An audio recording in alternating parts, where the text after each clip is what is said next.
his ability to bounce back? Yeah, it certainly gives us confidence back there. He's a special player that doesn't come around very often, so we're obviously very fortunate to have him, and he's been the backbone of this organization for as long as he's been here. So it's impressive to see. Front right. Zach, can you kind of speak to the scoring depth that this team has? I mean, you've been without Braden Point for most of the playoffs. A guy like Alex Cologne hasn't scored, and yet you've got so many guys with 5+ goals to be able to contribute and chip in that way. Yeah, that's huge. I mean, you don't go this deep without depth, obviously, and it's something that we have, and it seems like guys are stepping up at key moments of the game, and I don't think you can rely on one or two guys to provide offense for you in the regular season, let alone the playoffs. So team depth it's huge. On the left side, third row. Yeah, a question for Nick Paul. It's got to be tough joining a team that's a 2-time defending champ, but as a guy who'd never been in the playoffs before, what was that extra challenging, and what have you discovered about what makes the Lightning so resilient?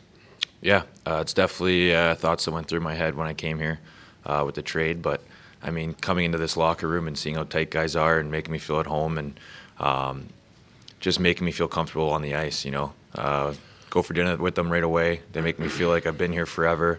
And then I go on the ice, I'm just worried about hockey. I don't have to worry about anything else. And, I mean, when you got the group we have in there, leaders all the way down, doing it right every single day, every single game, stepping up when someone needs to step up, it's easy just to follow suit. So the transition has been good, and the guys have been just awesome in how they lead and how they interact with everyone. On the right side, Eric. I think for Zach, with the way you guys lose game 2, is there any doubt that starts to creep in, and how much does that change with the guys with the way you find your footing in game 3? I mean, there's I wouldn't say doubt. You just feel a little more sense of urgency. It's something that we've obviously gone through before, and there's no panic, but there's certainly things that we felt we needed to adjust a little bit, and I thought we did a better job of that last night. But no doubt, it's more of just going out and executing our game plan and knowing how we can play. On the left side, Ken. Nick, going back to Vasilevskiy, what have you learned about him being around him on a daily basis that maybe you didn't know as an opponent? I mean, he's consistent. He's focused all the time. He's always dialed in, and I think that's what makes him such a good goalie.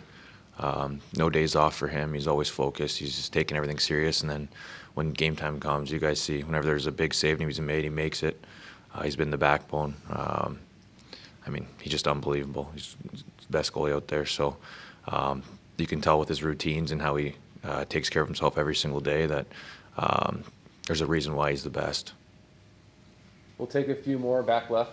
Luke. For both of you, if you could, you guys have been on other teams, around other captains. What makes Steven Stamkos most unique as a leader in this league? I've known Stammer for a long time, dating back to when we played against each other in the OHL. I just think just how his personality gets along with everyone in the room. When he speaks, everyone listens. You've seen over the last few years, he's gone through so many injuries and gone through, personal adversity that it usually goes one of two ways, and he chose to fight through that. And just how he plays, like when you have your captain finishing checks, blocking shots, back checking, and obviously super gifted offensively. That's rare. Just whether he's a captain or not, I just think the caliber of player that he is, and for him to do kind of check all those boxes is it's super. It's impressive. It's very rare.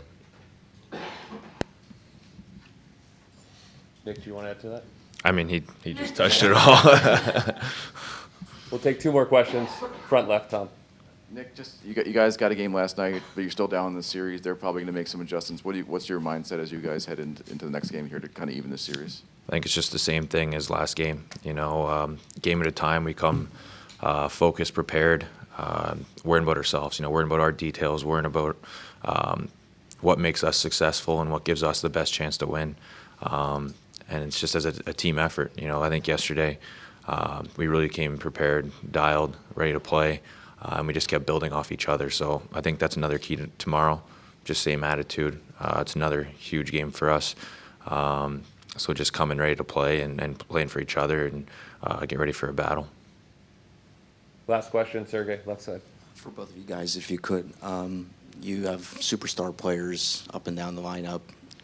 When Ondrej Palat delivers like he has at the biggest stage or on the biggest stage, how much of a boost does that give a team, and what does it say about, I guess, his play?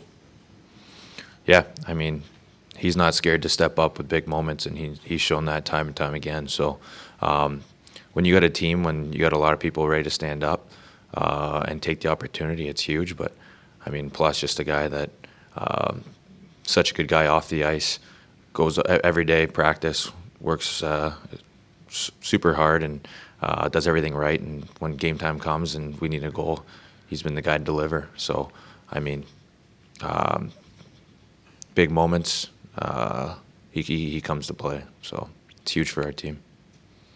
Yeah, I mean, I think with him, just, he's been with Tampa his entire career, and for him to build his way up, starting in the minors and then getting called out. There's so many good players that have come through the locker room, but he's been one of the more consistent guys, obviously, the last, I don't know how many years he's been here, but call it 10 or whatever. But just it's impressive to see, he's a quiet professional, works extremely hard, probably doesn't get as much credit as he deserves, because there is a lot of, when you're on superstar teams, there's a lot of people that like to talk about the guys that score the beautiful goals, but he's right up there with scoring some huge goals for us this playoffs. But you just see what he's done the last number of years. It's awesome.